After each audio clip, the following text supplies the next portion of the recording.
ఏపీలో ఆగస్టు 25 నుంచి కొత్త రేషన్ కార్డులు ఇస్తామని మంత్రి నాదెండ్ల మనోహర్ తెలిపారు. పాత రేషన్ కార్డుల ప్లేస్లో డిజిటల్ కార్డులు మంజూరు చేస్తామని చెప్పారు. కొత్త రేషన్ కార్డులపై రాజకీయ నాయకుల ఫోటోలు ఉండవని తెలిపారు. కొత్త రేషన్ కార్డులపై క్యూఆర్ కోడ్ ఉంటుందని చెప్పారు మంత్రి. మీరు చూస్తే చాలా ఇబ్బందికరమైన పరిస్థితులు క్లియర్గా కనపడే కాదు.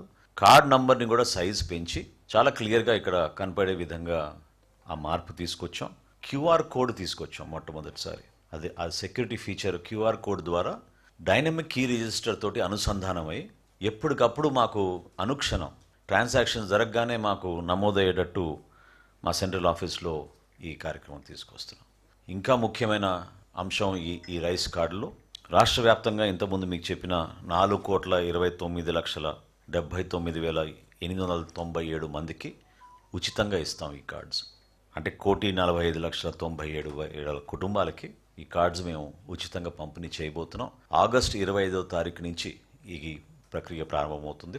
వారం రోజుల వరకు ఆగస్టు 25 నుంచి 31వ తారీఖు వరకు రాష్ట్ర వ్యాప్తంగా ప్రతి మండలంలో కూడా ప్రతి నియోజకవర్గంలో స్థానిక గౌరవ శాసనసభ్యులు, అదేవిధంగా జిల్లాలో ఉన్న మంత్రివర్యులు, రాష్ట్ర స్థాయిలో గౌరవ ముఖ్యమంత్రి గారు, ఉప ముఖ్యమంత్రి గారి సభల ద్వారా ఈ కార్యక్రమాన్ని మేము ప్రారంభించబోతున్నాం. గతంలో మీరు చూస్తే చాలా ఇబ్బందికరమైన పరిస్థితులు క్లియర్గా కనపడే కాదు. కార్డ్ నంబర్ని